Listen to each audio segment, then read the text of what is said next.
Currently, we are living in a time where the order of global geopolitics is changing. Before now, it used to be that the West, with the United States as the head, was in complete control over global economics and politics. The military and economic strength accrued by the West after World War II gave Western countries the leverage, power, and influence to dictate everything going on in the world. International institutions and organizations, as well as policies and ideals, were established by the West, and the rest of the world was expected to follow, even if it were against their interests. However, not every country agreed to follow the dictate of the West, and these countries were usually regarded as enemies and threats to the global order. To try and bend these countries to follow the dictates of the West used sanctions, precisely economic sanctions which would cripple the economy, as a weapon. According to numerous research and reports, the West has used this weapon over and over again against countries that stand against its ideals, principles, and interests. Russia, Iran, China, and even several African countries, including Zimbabwe and Uganda, have been subjected to Western sanctions for one reason or the other. However, instead of making these countries cower and bend to their interests, it has made them resentful and has built a strong conviction to change the order of things. Specifically, aside from the fact that the system of the global order is biased and favors the West, the fact that the West has attempted to intervene and influence the politics of sovereign countries is a major reason why countries began to fight to change things.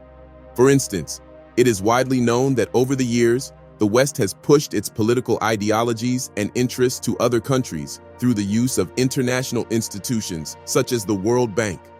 When an African country wishes to borrow money from the World Bank, as part of the condition, that country may be required to support a policy that serves an interest to the West. If that country refuses, the loan may not be granted.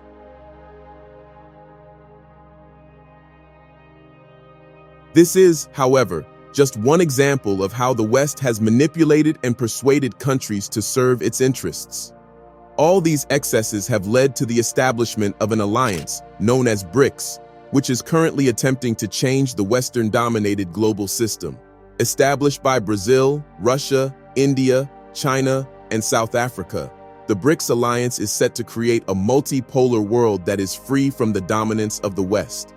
This organization has grown from an unimportant bloc to one that is actively changing things, so much so that the West is wary.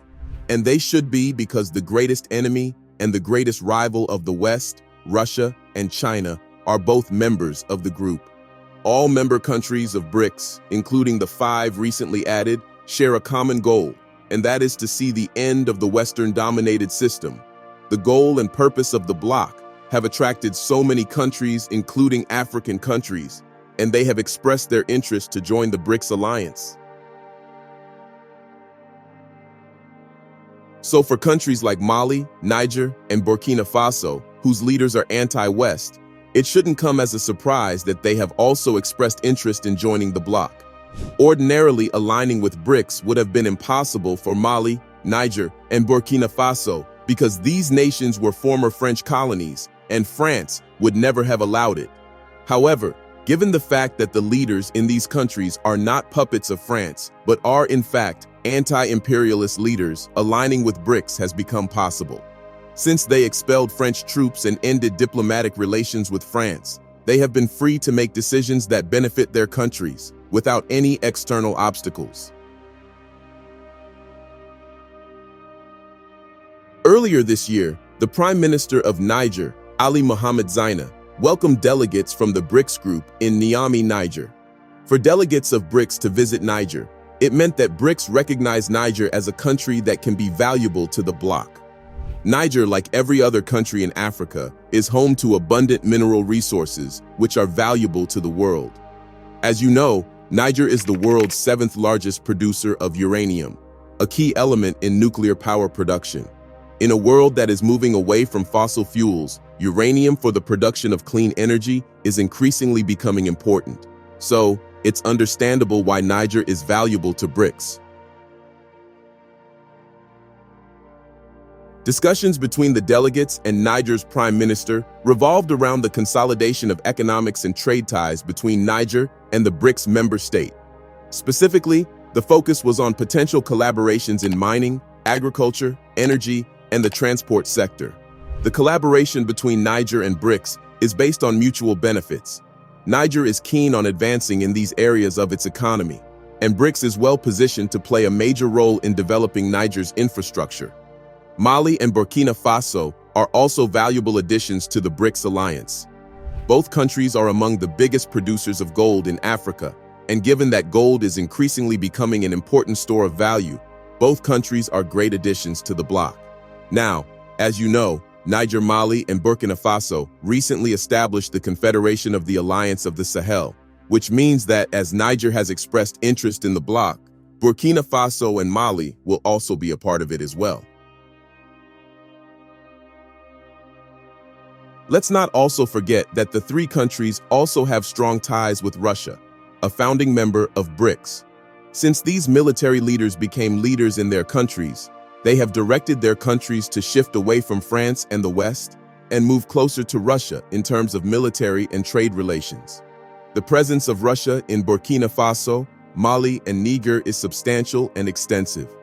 In Niger, Russia has provided military and economic assistance, as well as the deployment of Wagner forces, so much so that the U.S. forces have been forced to leave the country. Similar assistance has also been provided in Burkina Faso and Mali. So, given that Russia is a founding member of BRICS, there is no doubt that it will push for Mali, Niger, and Burkina Faso to join the bloc. If you think about it, it actually makes sense that Niger, Mali, and Burkina Faso would join the BRICS alliance. The three countries and BRICS both have and share the same principles and ideas. Mali, Niger, and Burkina Faso are all sovereign states that wish to live and thrive without the influence of foreign forces. This notion aligns with that of BRICS, which is to create a multipolar world where Western influence has been eradicated. It's no wonder, then, that in recognition of similar ideals, the BRICS bloc established a BRICS Alliance office in Burkina Faso after awarding President Traoré with a BRICS medal. According to Traoré, the award was granted to him by the president of the International Alliance of BRICS Strategic Projects for his determination and courage in the interest of the West African country's sovereignty. Both leaders also discussed cooperation between BRICS and Burkina Faso. So what does BRICS have to offer Niger, Mali, and Burkina Faso, as well as other African countries? Well, the use of the dollar by African countries for trade has severely affected their ability to cope with internal challenges because they do not have control over their own monetary policy. This reliance on the dollar is the reason why the majority of local currencies in Africa, including Mali, Niger, and Burkina Faso, are weak and performing poorly, leading to the high cost of living that is now rampant in the African economy. It also makes the African market dominated by commodity products, vulnerable to global economic shocks, leading to inefficient trade. However, BRICS has been advocating for a reduction in the use of the dollar for bilateral trade, replacing it with the use of local currencies. So, if all African countries jump on this trend, it will no doubt strengthen their economies and local currencies. In addition, it will help to reduce the effect of sanctions imposed by the West. Western sanctions are effective because the majority of the countries in the world, including Mali, Niger, and Burkina Faso, store the majority of their assets in the dollar as a result of the petrodollar system, which mandates all countries to purchase oil in the dollar. However, with the calls for de-dollarization already underway, more countries are joining the calls, and if they succeed, the ability of the West to sanction countries that have different ideologies from it will be greatly reduced. Not only is BRICS pushing for de-dollarization, but it also intends to create a new currency, which might be launched during the 16th BRICS summit. This notion of creating a new currency resonates with the AES Confederation, which also intends to create a new currency and drop the CFA franc. Already the West has started to feel the effects of the plans made by BRICS, but the fact is that there is no stopping BRICS. What are your thoughts? Let us know in the comments section below. Don't forget to like, subscribe, and share his video.